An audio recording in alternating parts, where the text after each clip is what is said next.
O nosso estudo de hoje é a lição 39 do livro Segue-me, que tem como título De Almas no Amor. Que não amemos de palavras nem de língua, mas de obras e de verdade. Palavras de João, na primeira epístola a João, capítulo 3, versículo 18. Inegavelmente não prescindimos da palavra na criação dos valores da nossa fé. Pelo Verbo, Jesus plasmou na terra os fundamentos do reino de Deus, estabelecendo entre os homens nova concepção de vida. No entanto, o poder crescente e renovador de sua lição nasce do exemplo, que lhe valoriza a divina mensagem. O Evangelho, por isso, é roteiro de luz, não só pelos ensinamentos que encerra, mas pelo testemunho pessoal com que foi vivido. Lembra-te de que pelas contradições entre a palavra e o sentimento, entre nossas afirmativas e nossas obras, muitas vezes temos perdido valiosas oportunidades no curso de nossas reencarnações. Admiramos o cristianismo sem coragem de aplicá-lo. Adocicamos a expressão verbal, ensinando bem por fora, sem nos renovar por dentro para fazê-lo. Esperamos que os outros se disponham à obediência, guardando para nós a prerrogativa do mundo. Exigimos que o companheiro atenda hoje ao dever de servir, adiando para o indefinido amanhã o cumprimento de nossas obrigações. Ocultando-nos quase sempre por trás de máscaras tranquilas, alimentamos na intimidade de nós mesmos a fermentação da malícia com que nos acomodamos com as trevas. Sempre que possas, ensina o caminho do bem aos semelhantes, contudo, tanto quanto possas, desde que o bem expresse-se em sua vida. Para que vivamos em paz criadora e santificante do Mestre, é indispensável amar o próximo não apenas com a língua, mas acima de tudo de almas imersas no amor, despendendo cada dia suor e renúncia, trabalho e coração. Interessante, enquanto eu estava fazendo essa leitura aqui agora, eu estava procurando fazer uma comparação com o nosso sistema de ensino. Que o nosso sistema de ensino, vamos imaginar aqui, né, o ensino básico, o ensino fundamental, primeiro ano, ele vai ter estabelecido aí por um órgão superior qual é a meta que vai ser estudada pelas crianças, pelos nossos filhos, né, no primeiro ano. E cada professor vai ensinar de uma maneira diferente, mas o objetivo acaba sendo o mesmo.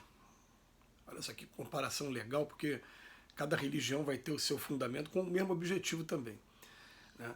Mas a maneira como cada um está passando também o seu ensinamento, ela vai variando não só de professor para professor, mas também de escola para escola, de metodologia também. Alguns vão usar uma metodologia que vai cobrar mais do aluno, outras vão cobrar menos, enfim. Mas todas com o mesmo objetivo. Então, fazer a comparação agora com a evolução espiritual nossa, a gente vai perceber o seguinte: todo mundo foi criado um dia simples e ignorante, né? Sem inteligência e sem moralidade. Aí chega um momento em que a gente conhece o Evangelho de Jesus. Primeiro momento, a gente tem uma admiração muito grande pelo Evangelho. E a gente até acaba se sentindo na sociedade de hoje constrangido a aceitar no primeiro momento por medo, por imposição. Pelo menos a criação que eu tive aqui, que foi uma criação, né, mais baseada no catolicismo, era aquela assim, ó, você tem que tomar cuidado, você tem que respeitar a Deus, tem que obedecer a Deus, senão vai ter castigo. Tinha um medo. E também um respeito e toda uma formalidade em cima do nome do Cristo.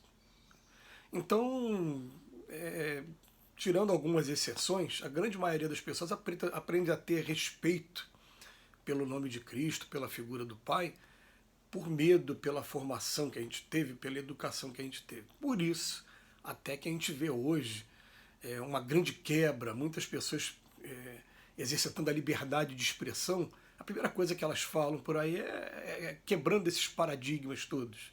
Por isso que a gente vê até comediante hoje querendo falar desses assuntos religiosos com mais naturalidade e ainda chocando a moral e o bom senso de muitas pessoas, por conta desse medo que foi imposto. Mas o que acontece? A gente vai perceber que chega um determinado momento em que a gente vai aprender que a gente não vai conseguir evoluir enquanto a gente ficar só no respeito ou ficar no estudo, na leitura, sem praticar aquilo que a gente está estudando. Então a gente percebe o seguinte, assim como alunos que estão aí no primeiro ano, como eu não vou dizer primeiro ano, porque nós não estamos no primeiro ano definitivamente, né? Vamos botar aí segundo, terceiro ano, né? O primeiro ano ficou lá nos mundos primitivos. O currículo acaba sendo o mesmo. A grade que a gente vai ter que estudar acaba sendo a mesma. E qual é? É daquela que conheceu o Cristo e que ainda não pratica ainda o que o Cristo ensinou. Então o que acontece? A gente vai perceber se intensificar as mensagens que chegam até a gente, chamando a atenção para a necessidade da gente arriscar a prática. De que adianta falar assim, não, eu tenho Jesus que me protege. Tá, todo mundo tem Jesus que protege. Não se trata disso. Jesus garantiu que nenhuma das ovelhas dele se transviaria. Então não é privilégio só seu, não é privilégio de todo mundo. Todo mundo tem Jesus que protege. Agora, o que você está fazendo para poder chegar ao lado do Cristo? Estar ao lado do Cristo também. Porque o Cristo está do lado da gente é uma coisa, né? Agora, a gente estar do lado do Cristo é outra, completamente diferente. Lembra daquela imagem, né, do coração com uma porta sem fechadura do lado de fora? Uma pintura. E aí a pessoa que era crítica falou, tem um defeito nessa pintura aí. Cadê a fechadura? Não, aí que está. A fechadura para abrir a porta para o Cristo é por dentro. Se a gente não abrir por dentro para que ele entre, ele vai ficar do lado de fora, vai continuar cuidando da gente. Vai continuar oferecendo um cenário de provas, cenário de expiações para que a gente acorde. Mas enquanto a gente não praticar o Evangelho, não se tornar pessoas melhores, como ele bota aqui, obedece-lhe seguindo-lhe as recomendações, né? Ele fala aqui para a gente que no final, né? É sempre que possas, ensina o caminho do bem aos semelhantes, contudo, tanto quanto possas, desde que o bem se expresse em sua vida. Né? E a gente até percebe isso em algumas vezes na gente aqui e outros companheiros também.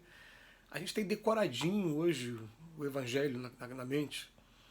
E é um passo significativo, porque embora meus instintos ainda me levem à desobediência do Evangelho, logo em seguida que a minha desobediência vem a voz da consciência falando, meu filho, e vem o versículo aqui inteiro, vem a pergunta do livro dos Espíritos inteira aqui na mente.